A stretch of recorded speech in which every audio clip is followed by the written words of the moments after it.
sinangag. Magsangag tayo ng kanin. At sayang naman yung kanin kung hindi makain. Ayaw nilang kumain ng kanin na malamig. Kaya ang gagawin natin, isasangag na lang. Tapos, titimplahan ng seasoning ng konti. Ayan, para ganado silang kumain. Ganyan ang ginagawa ko lagi. Pag may natitirang kanin, isasangag ko para hindi naman sayang. Kasi minsan talaga nasasayang yung kanin, lalo na pag hindi masarap ang ulam. Kaya, ang mga nanay gagawa ng paraan para makain ang mga pagkain na tira-tira. Yung hindi pa panisa, para hindi sayang.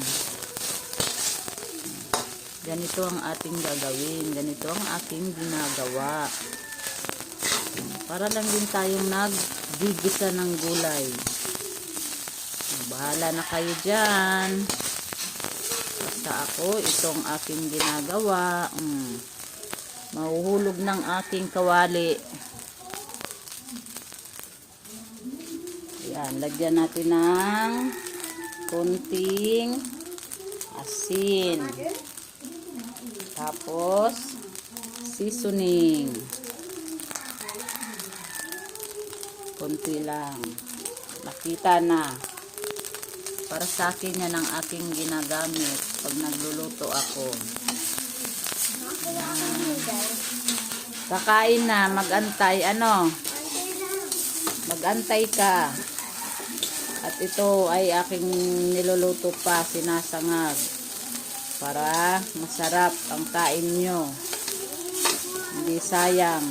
Nasasayang yung kanin. Tulad nyan, Yan, papakain na lang natin yan kay Avatar. At nangangayayat na si Avatar. Hello guys. Ayan gutom na Gutom na yung isa ko. Hindi na makapag-antay. 11 pa lang. Anong yummy? Wala pa nga sila ate mo, si kuya mo. Ito pa nga, sinasangag ko pa nga lang.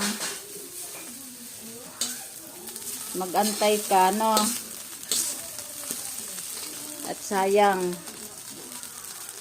Tikman natin. So, anong lasang? Sarap. Maraming bawang. Ang aking bawang ay tutong na. Bawang.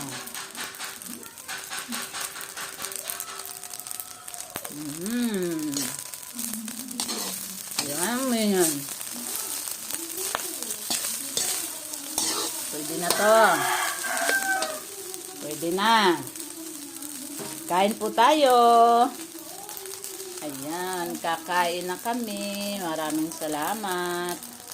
Bye-bye.